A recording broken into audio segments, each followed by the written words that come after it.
This is the life-changing decision na gagawin mo, sir.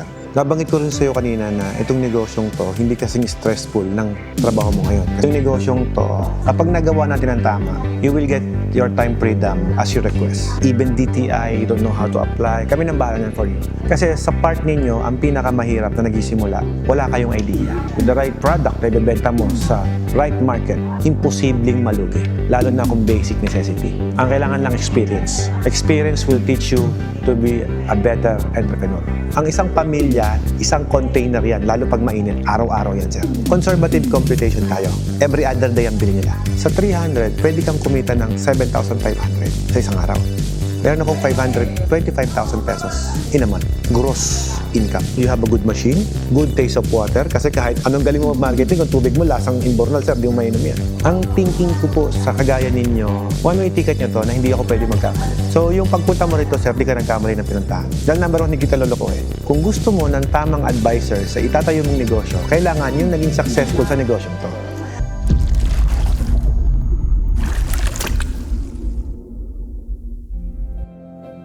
By the way, guys, si Sir ay isang nurse. Mag-inegosyo na silang water refilling station. Alam mo, nakikita ko sa mukha mo, sir, kung gaano ka ka-seryoso sa sinasabi mo, sir. Ang laki ng privilege ko na nakaharap ka, sir. Kasi yung sinishare mo sa akin, sir, sobrang ramdam na ramdam ko, sir, yung hirap. Kung nakikita ng mga viewers ko kung paano yung reaction ng mukha mo, sir. Wala kang madaling buwan. Ikaw ang pipili kung paano magagawin yung direksyon ng buwan. Eh, di naman mo kasi pwedeng wala kang reality. Kailangan mo talagang maghanap buwan para lamahan buwan yung mga pamilya. This is the life-changing decision na gagawin mo, sir. Siguro malaki sahod mo doon, sir. Saktong bumubuhay po ng... Apat na pamilya. Apat na pamilya, grabe. Pamilya na nabubuhay po ng paayos na nakakakain, nabibili yung kahit pa paano. Hindi mo iintindi yung pang-araw-araw na gastos. Pero, kabayaran mo, malayo ako sa amin. Malayo ako sa mga anak ko. Pero nag-usap na kayong dalawa na talagang okay lang sa'yo. Ang sabi niyo, ma'am, whatever your decision. Respeto naman po. Isang concern ko pa talaga dyan, bukod sa pamilya ko, yung mga magulang ko. Kaya nag-decision ako na tumito na lang. Nabanggit ko rin sa'yo kanina na itong negosyong to, hindi kasing stressful ng trabaho mo ngayon. Kasi ito kasi, hindi naman ganun yung kataasang level of stress ito. This business, I think it will be good for you. Kaya lang, sir, ito yan. This is very different doon sa nakasanayan mo. Kasi sabi ko nga, this business is services. Kahit na kala mo, tambay lang dyan or what, kahit mura-murahin ka, pasensya na po, sir. Papalitan na lang natin yung tubig. Pasensya na po, sir. Kumbaga, hindi naman mali, pero humingi ka ng pasensya. Hindi ko ipapangako ko sa'yo langit ang lupa. I'll be honest to what the word I said. So yung negosyong to, kapag nagawa natin ang tama, you will get your time freedom as you request. Yun ang masasabi ko. Kasi ako, sir, isa rin akong water station operator. Anak ako ng OFW. So baliktad tayo, sir. Nabanggit ko sa'yo kanina na your son, bata pa, sila yung merong mga kailangang payo sa magulang. Mas kailangan nila yung tatay at that moment. Swerte nila kung magiging decision mo yan. So I think kung lumaki man sila with your guidance, bless sa kanila yun. Sa atin naman, sir, sa negosyo na itong water station, hindi nakakayaman, pero posible. Pero yung oras mo, hindi naman masyadong makakain. Basta susundin nyo lang yung mga sistema na sasabihin ko sa inyo. At sasabihin ko naman sa inyo yun, off-cam. Papatayin ko ito mamaya. Yung sistema kasi napaka-importante na yun pag nagtatayo tayo ng negosyo. Doon muna tayo sa basic information na kailangan nyo malaman. Kagaya nyo nabanggit kanina, wala kayong ka-idea sa pag-negosyo. Even DTI, you don't know how to apply. Kami nang bahala yan for you. Meron naman kaming mga free DTI na assistance. Kami mismo mag-a-apply, bigyan namin kayo. Yung mga FDA registration, kami naman nang bahala dyan. CPR, product registration from DOH, kami nang bahala. Lahat ng prior documents na kailangan ninyo, we will prepare it for you. Kumbaga dito kami para i-assist kayo para mas mapadali namin yung pinaplano yung negosyong itatayo. Kasi sa part ninyo, ang pinakamahirap na nagsisimula, wala kayong idea. Yung kawalan nyo ng idea, yun naman yung gagawin namin para hindi po kayo ma-stress. Tinanggal ko yung stress nyo sa una. Pero ito talaga yung stress dyan. Sa una, mabigat. Kasi ang nakaka-stress na bagay, sir, yung hindi mo alam kung ano yung mangyayari. Na-stress ka kasi hindi mo alam kung mabubuhay yung pasyente mo or mamamatay. Hindi mo alam kung magiging successful ba yung negosyo o hindi. Sa negosyo, sir, ang totoo niyan, with the right feasibility study, with the right management, marketing and management different, with the right machines, with the right product na ibebenta mo sa right market, imposibleng malugi. Lalo na kung basic necessity. Sabi ko nga sa inyo kanina, ang negosyong tubig, pang hindi negosyante. Dahil pang hindi marunong magnegosyo.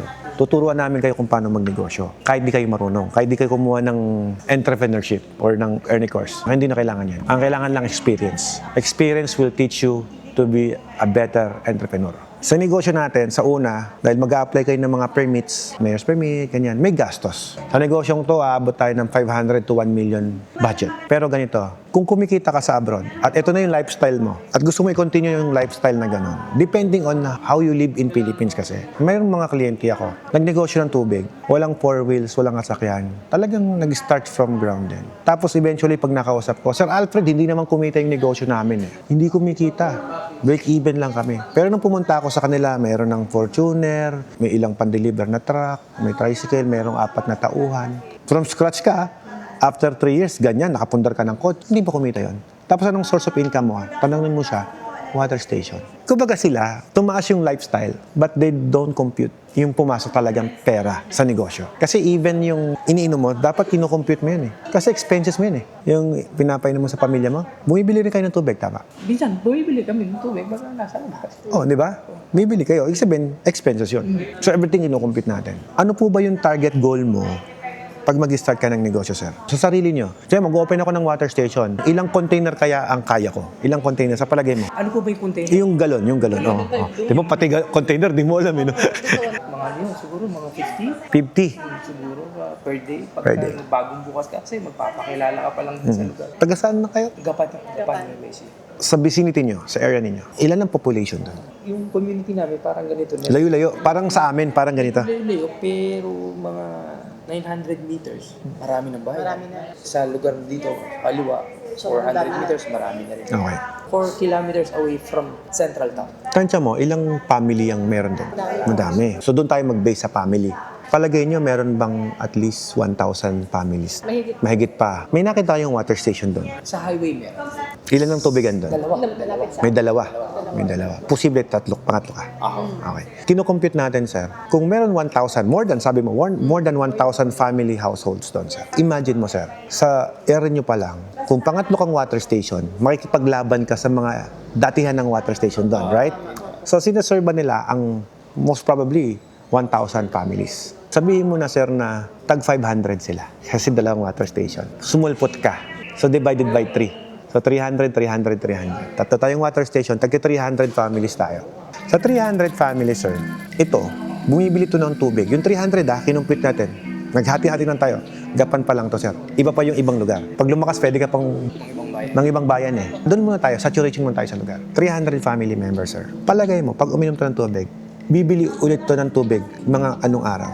Monday, modern to. Palagay mo, Tuesday, may tubig pa yan. Meron. Meron pa yan. Wednesday. Konti pa siguro. Ang isang pamilya, isang container yan, lalo pag mainit, araw-araw yan, sir. O sa apartment nyo, ma'am. 4 kami. Tapos every 3 days kami. Every 3 days, 2 galon. Ang liit ng pamilya nyo, ma'am. Naka-apartment kayo, 4 lang kayo. Eh may mga families natin, sir, ang dami. Meron 10 sa isang bahay. Conservative computation tayo. Every other day ang bili nila. So 300 customer ang kino-compute natin. I-multiply na lang natin to. Kunyari, sa'yo na yun ako bumibili ng 300, no? Sa Gapan pa lang. Ay multiply mo na. Magkano tubig sa inyo? 25. Times 25. Sa 300, pwede kang kumita ng 7,500 sa isang araw.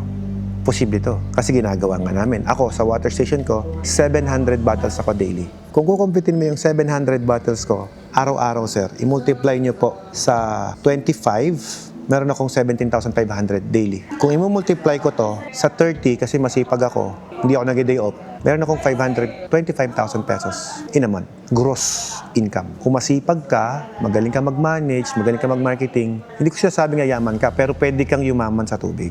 Hindi sugal yan, sir. Kasi ang sugal, wala kang kasiguruhan. Ito may kasiguruhan ka eh. Kasi may produkto. May kinocompute tayo. May figures, may problem, mayroong solution. Kapag may problem at may solution, ibig sabihin, posible talaga mangyari. At malaki chances. Inaaral na natin to eh. Sa liit ng bayan namin, napansin yung liit na. Pumasok kayo dito, di ba? Tapos sabi. Kung saan pa kami pinadaan ni Google eh. Sa liit nito, sir, 700 bottles. May client ako, Baguio, 1,500 daily. Pero 3 na machine niya sa akin ha. Binibigyan ko lang kayo ng idea. Sa Baguio, 1,500 bottles every day. Ang tubig sa Baguio, 35 pesos. 52,000 per day yan. Anong machine number ang gamit nila? 3 package 9. Yung sinasabi ko sa inyo po kanina, 500 to 1 million pesos. Yun lang, ganun lang kaliit. Tapos tignan mo ko yung possible potential income. Not promising, this is the potential income, sir. Na based on my previous clients, kinakaya nila eh. Kung kaya nila, bakit di mo kaya? May mga nagtatanong kasi sa akin, Sir Alfred, paano ba magiging parang break-even na lang yung water station ko? 50 container, break-even kayo. Wala kang kita dyan, break-even. 50 container. 50 po. Pero once na nag-break-even ka, nasobrahan mo yung amount na yun. Nag-100 ka na araw-araw. Hindi ka na break-even. Kumikita ka na ng doble niya. Hindi ka na break-even yan. Kasi yung pang break-even mo, yun lang eh. Sample, 50 multiply 25. Ito may mata. Exact science to eh. Sa 50 container everyday mo, meron kang 1,250. Gross sale mo to. I-multiply mo sa isang buwan times 30, may 37,500. Enough para pasweldohin yung 2 tauhan. Eh sa 50, wala pang 2,000 electric bill mo rito. Ganun po. Ang hina eh. Yung package 9 ko, sir, pag package 9 ang gamit ko, ang 100 container ko, sir, di pa kumabot ng 3,000 sa electric bill. Eh sir, hindi naman magkukonsumo ng kuryente yan kung di mo ginagamit eh. Halos di namin nararamdaman yung 50 container na yun. Tapos ang maintenance mo, magkano lang? Sa isang taon, 15,000 lang. Ang next question dyan, sir. Eh kung kumikita pala, bakit may nagsasara? Bakit may nalulugi? Ito kasi yan. Kaya sila nalulugi, yung machine lagi sira. Yung management hindi marunong mag-manage yung may-ari. Walang pasensya. Akala niya pag tayo dyan, hindi na siya nag-marketing. Yung galon, hindi niya in-inventory ng tama. Nawala na yung mga galon. Kaya ko, sir, ang lagi ko sinasabi sa mga client ko, pag bumili ka sa amin, sir, wag na wag muna kayong ma-overwhelm sa benta. Kailangan aralin niyo muna yung sistema. Pag alam niyo na yung sistema, ganito pala yung galon. Ito pala yung presyo niya, na. So, hindi pwedeng mawawala yung container ko. Kailangan ma-liquidate mo ng tama yung galon. Dahil pag nawala yung galon, lugi ka ng 145 pesos. 145 po isang galon. Yes. Yung laman, wala namang value. Kasi ang value niyan, parang piso lang. Pag nag-deliver ka, palit, kuha. Ang pinakamahirap i-inventory, sir, is yung galon. Yung machine, wala ka na intindihan. Tinanggal ko na yung sakit sa ulo mo eh. Wala ka na intindihan dyan. Lifetime service warranty, maganda makina, maganda lasa ng tubig. Lahat ng posibleng pwede mong maging problema sa negosyong to, tinanggal ko na. Ngayon, sir, mag-focus ka na lang sa management at marketing. Yung dalawang lang yan. Binanggit ko sa'yo kanina, ano ba yung mga kailangan mo sa water station? Kailangan marunong ka sa marketing. Kailangan marunong ka sa management. Dalawang yan, okay ka na. You have a good machine, good taste of water, kasi kahit anong galing mo mag-marketing, kung tubig mo, lasang imbornal, sir, di mo mainom yan. Sabi ko sa'yo kanina, dapat mahaba ang PC mo dyan, pasensyoso ka. Kasi pag hindi ka tatagal sa negosyong to. Pagtulog. Ang bait naman si sir eh. Black coffee kay sir. Baka gusto niya ng sugar or water. Thank you. Shoutout sa Manscaped Cafe, sa aming libreng kape. Binabagit ko sa iyo kanina, nakita mo na yung potential, nakita mo yung pinakamababa, nakita mo rin yung pinakamataas. Sa Puerto Princesa, Palawan, isa sa pinakamalakas sa water station doon, hindi bumaba ng 20,000 per day yun. Hindi na napanood ko.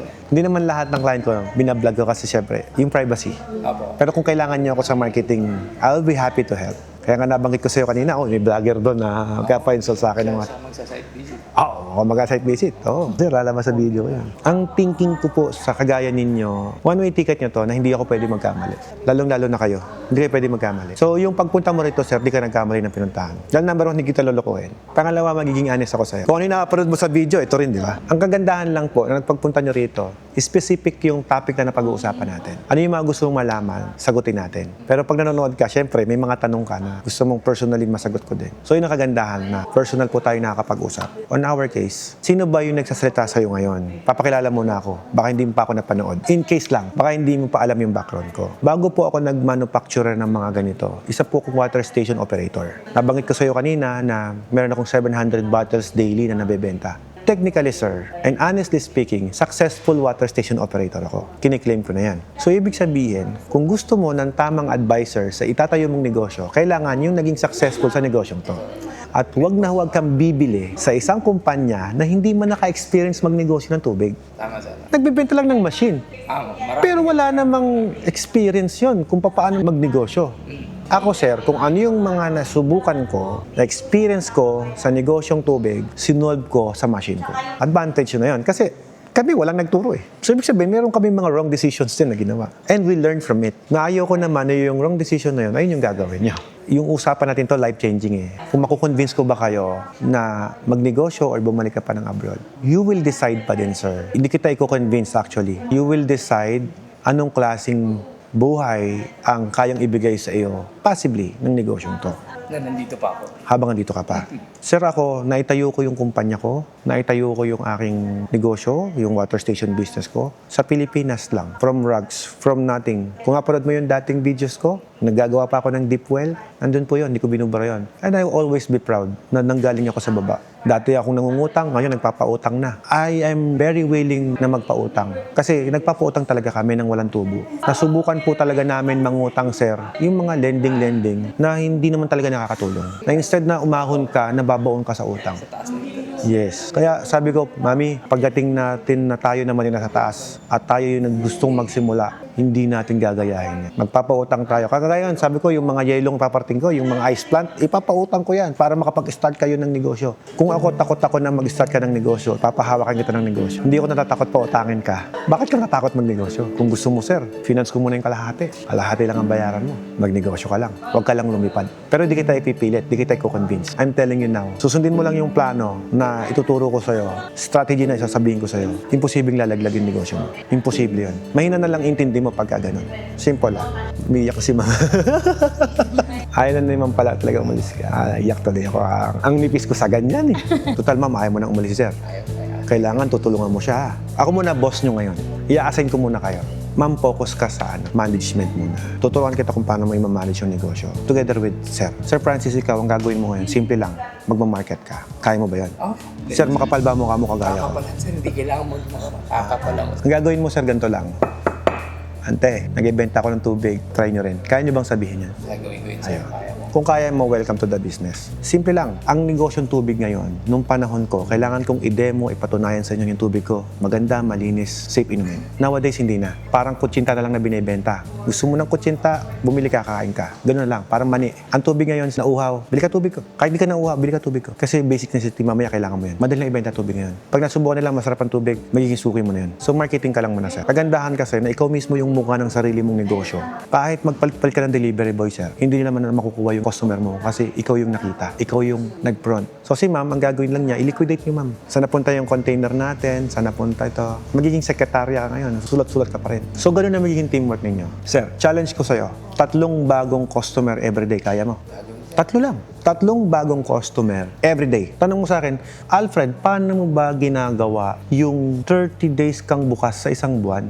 Wala kang day off? Pwede yun. Kasi yung linggo kung kailan siya malakas, i-alternate mo lang yun. Magde-day off ng ibang linggo, ipag-day offin mo ng Saturday. Pakiusapan mo yung tauhan para makapag-open ka ng Sunday. Sir, huwag ka na mag-negosyong to pag hindi ka kukuha ng tauhan. Siyempre, pag nag-open ka ng negosyo, sir, may pera ka eh. Dahil may pera ka, sir, ikaw, CEO ka ng sarili mong water station. Ano ba ginagawa ng CEO? Kailangan, ikaw mismo, marunong kang magpalakad ng tao, makisama sa tauhan, leader ka ng sarili mong water station. Kaya mo rin mag-deliver and everything. Ikaw yung susundin na lagi kagawin kailang inspirasyon para sipagin din sila. Pakita mo yung dedication mo na yun. Pero dapat may tauhan ka. Ngayon, marami nga akong naging customer. Sabi, Sir Alfred, nagdi-deliver ako mismo. Minsan nakaka-500, minsan 300. Ganun araw-araw. Pero ako lahat ng tumitira, hindi ako proud. Kasi time will come, gigiba katawan mo. Health mo ang tatamaan yan. Magbigay ka naman ng trabaho sa ibang tao, nakatulong ka na.